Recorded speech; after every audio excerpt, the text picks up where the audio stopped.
Le Sony 55-210 mm f4.5 6.3, c'est l'objectif kit animalier, en tout cas c'est comme ça que moi je l'appelle. Il coûte vraiment que dalle, mais est-ce que c'est toujours utile de l'acheter en 2026? C'est ce dont on va parler dans cette vidéo. Alors déjà, cet objectif-là, ça a été le deuxième que j'ai acheté de toute ma vie, donc ça fait 5 ans, putain, je commence à me faire vieux, que je l'ai et que je l'utilise. Évidemment pas tous les jours, mais si je veux un gros zoom et qui soit hyper léger, hyper discret, et ben je pars là-dessus et pas sur le 200-600 mm extrêmement énorme, extrêmement lourd et extrêmement cher.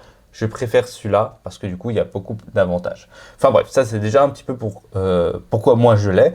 C'est quoi? En tout cas, on va parler un petit peu de ces specs. C'est un objectif qui est stabilisé. Ça, c'est un très très gros avantage, surtout à 210 mm.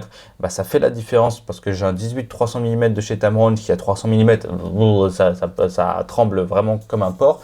Alors que du coup, bah, là, avec ça, ça tremble pas. Même si j'ai un boîtier, c'est le Sony a6400 qui n'est pas stabilisé. C'est un objectif APS-C. Attention, les pleins formats, hein, vraiment APS-C. 55 mm de focale minimale. Donc, on est sur du portrait à 210 mm. On arrive sur de l'animalier. Donc on peut tout faire grâce à ça, sauf du grand angle, c'est son seul désavantage, mais il n'est pas pensé pour ça. Il y a le 16-55 mm de chez Sony en objectif kit qui est fait pour ça finalement. Et du coup avec celui-là, tu peux faire la majorité de tes prestations, que ce soit en photo ou en vidéo. Ça marche vraiment bien. Et le 210 mm en vidéo, même en photo d'ailleurs, ça fait vraiment plaisir quand tu as des trucs, tu ne fais pas trop te rapprocher pour faire de la photo. Le poids, 345 grammes, c'est vraiment que dalle sur un boîtier. Donc tu peux vraiment avoir un setup léger pour aller faire de la photographie outdoor, de prestations et tout. Peu importe ton setup, ça fait largement l'affaire. Même sur un stabilisateur avec tout le truc développé comme ça ne tremble pas, le stabilisateur supporte sans problème. Ça fait vraiment plaisir.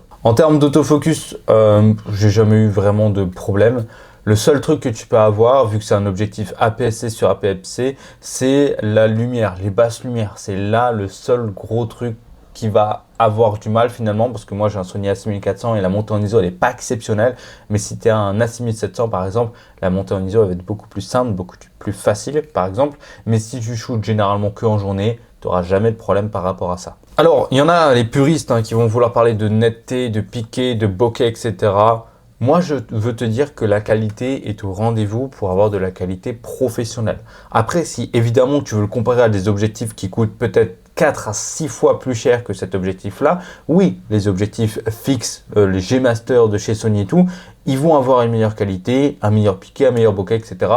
Évidemment. Moi, je te parle vraiment d'un objectif kit animalier, c'est-à-dire que tu n'as pas énormément de budget, tu as genre 200 balles à mettre, tu le mets directement là-dedans et tu peux faire énormément de choses avec du 55 à 210 mm en termes de focale. En termes d'ouverture, 4.5, 6.3, oui, encore une fois, 200 €, tu vas pas t'attendre à un objectif fixe à 2.8, évidemment.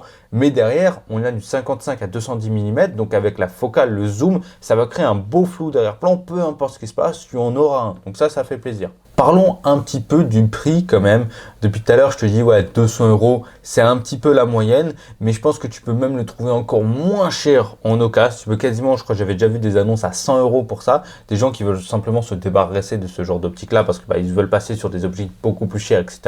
Donc oui, tu peux le trouver vraiment pas cher.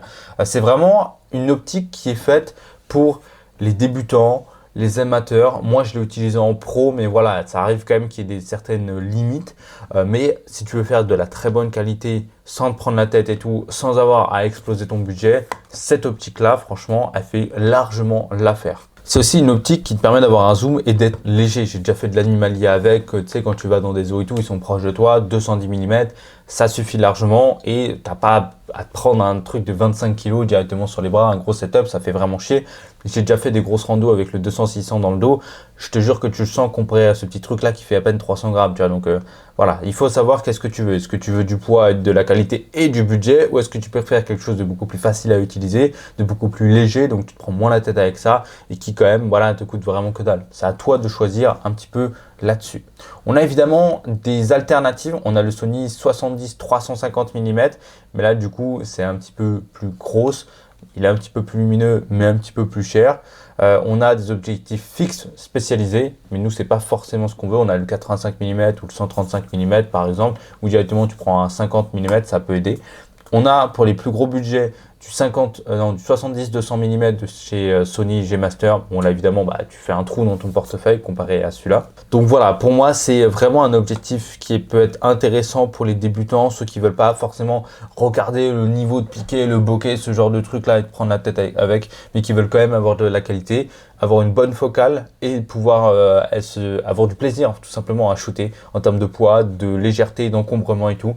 Avec ça, ça fait largement l'affaire. Tu vois, là, je le replie, hop, tu vois, c'est juste la taille qui prend. Si je le prends avec, hop, on va prendre, tu sais quoi, je vais flex un petit peu, hop là, voilà. Ça, c'est le 200-600 et ça, c'est juste le petit, tu vois. Donc la différence, elle est absolument énorme. Mais évidemment, c'est pas le même budget, c'est pas les mêmes besoins, c'est pas les mêmes envies. Donc voilà un petit peu pour cette vidéo. Si ça t'intéresse de l'acheter, je te le conseille de l'acheter je pense d'occasion, ce serait peut-être plus intéressant pour toi. Si tu le veux en neuf, tu as le lien dans la description, c'est un lien affilié, ça te coûte pas plus cher, ça te soutient la chaîne. Et puis voilà, c'est directement sur Amazon, là où la plupart des gens, ils achètent leur matériel. Puis voilà, moi je te fais de gros bisous et à très vite.